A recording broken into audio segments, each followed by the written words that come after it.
and he saw and believed.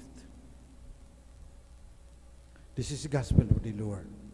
Praise to you, Lord Jesus Christ. What is the story about the resurrection doing in the midst of our Christmas celebration? First of all, because today is the feast of Saint John, Apostle and Evangelist. Tradition has it that he is the disciple whom Jesus loved, and he wrote the fourth gospel. He is the John that wrote the fourth gospel. The letters of Saint John are also attributed to him, and the church, even if there's no proof, believes that Revelations, the last book in the gospel, in the Bible, also written by Saint John, Apostle and Evangelist.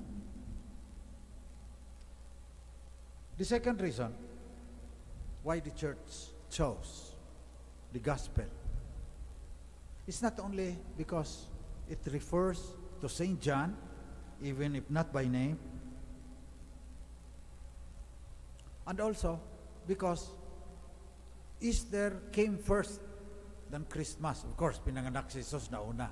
Pero in the coming to faith, sa pagsilang ng pananampalataya ng mga sinaunang Kristiyano, nauna yung resurrection.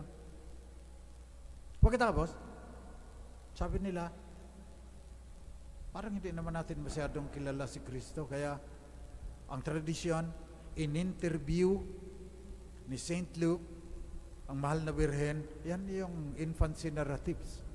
Si Matthew, ganun din, gumawa ng research, pero pagkatapos na yan, bumulaga sa kanila itong resurrection, yung nawala ang Panginoon doon. There was an empty tomb. Paano nangyari yun? Katapos, nagpakita si Jesus sa kanila.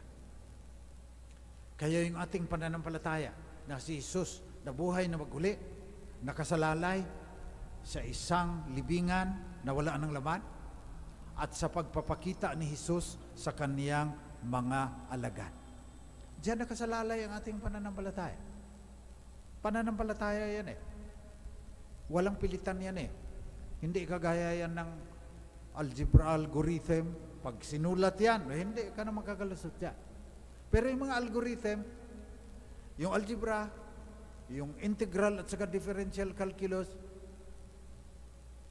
yung buong science, walang masabi sa atin kung bakit narito tayo sa mundo. Sabihin mo sa kanila, yan, electrons yan. Sasabihin nila sa iyo, alam nila lahat yung mga batas ng science. Alam nila kung gaano kalayo sa atin yung pinakamalapit na bituin. 4.6 light years away. Alpha Centauri. Ang daming alam ng science.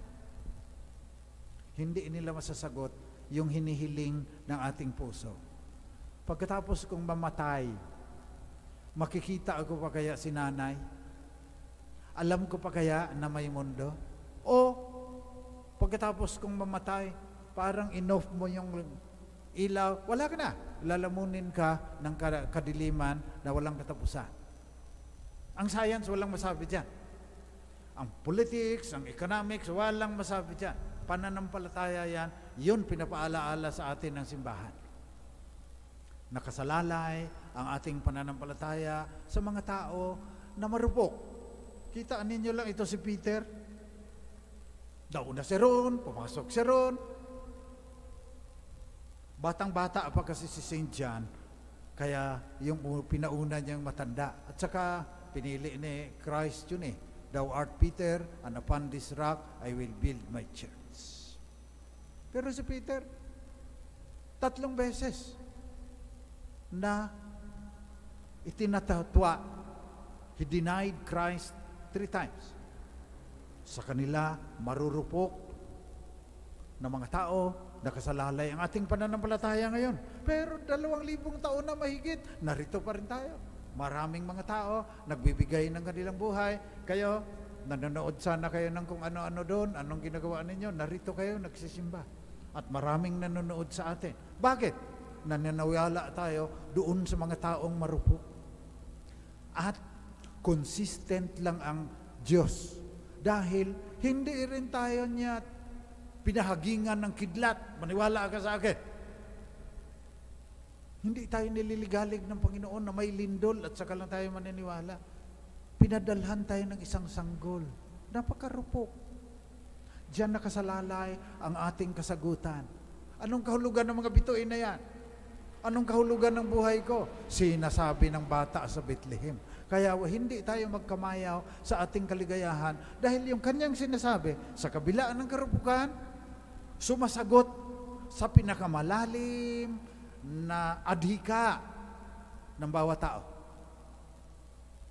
Ang mabuhay na mag-uli. Kaya ngayon, pinapaalaala sa atin ng simbahan, resurrection. Christ has died, Christ is risen, Christ will come again. If we have died with Him, we shall also live with Him. Yan ang sasabihin ng batang yan, paglaki. Babalik ako sa wakas ng panahon. Sinabi pa niya, pananagutan ninyo lahat ng inyong ginagawa. Eh, nakakalimutan natin eh. Keso di bula at saka hamon ang pinag-iisipan natin pag Pasko eh. Ngayon pa, New Year, nag-iisip na naman yan.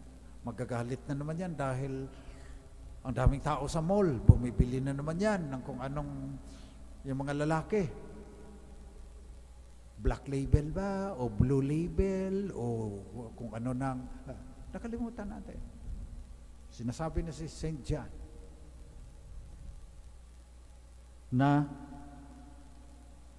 sa kanyang unang pagbasa, what we have heard, sinasabi namin sa inyo, we testify and proclaim to you eternal life that was with the Father and was made visible to us. Naging sanggol. What we have seen and heard, we proclaim now to you. Kaya pagkatapos ng maraming taon na pagdinilay sa resurrection, ang binabasa natin sa araw ng Pasko, ang Gospel ni St. John. Sa simula ay ang diwa. At ang diwa ay kasama ng Diyos. At ang diwa ay Diyos. John 1:14, at ang diwa ay naging taong kagaya natin at nananahan na kasama natin. And the Word was made flesh and dwelt among us. Sinasagot ng ating pananampalataya sa sanggol na lumaki, pinatay, nabuhay na mag-uli.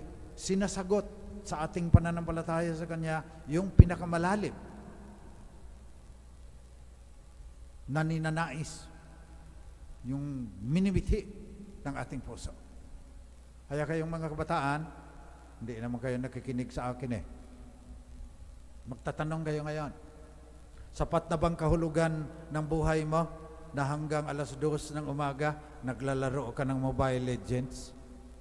Yung mga dalagita, sapat na bang kahulugan sa buhay ninyo na ilang oras kayong nagpa-practice ng pinakahuling style sa TikTok? Popost mo? 5 likes lang? Yan ang kahulugan ng buhay mo? Hindi. Makinig kayo sa sinasabi ni St. John Evangelist. What we say, sabi niya, and testify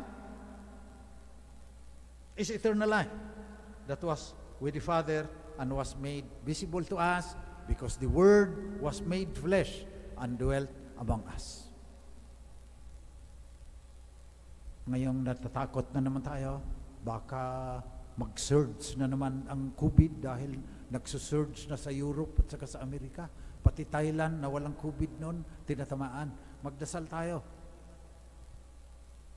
sa mahal na Birhen, kay St. John, na ang ating pananampalataya magbibigay sa atin ng lakas, magbibigay sa atin ng panibagong kahulugan kung bakit narito tayo ngayon.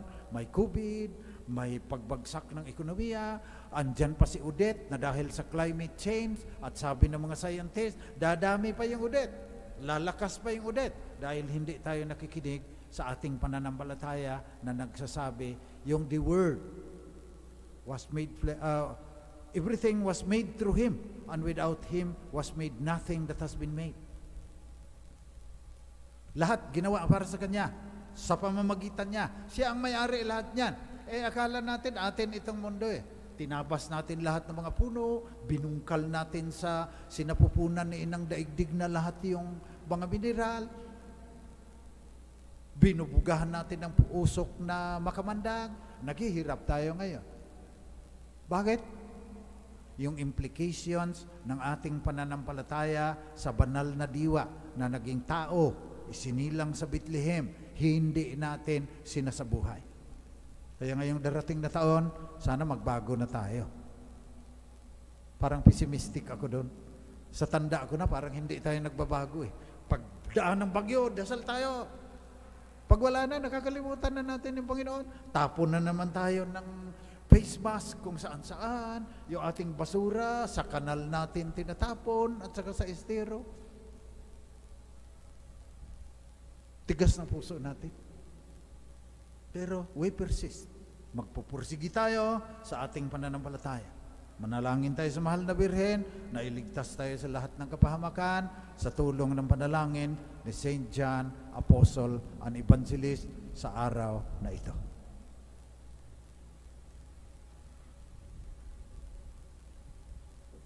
Please rise. Prayers of the faithful.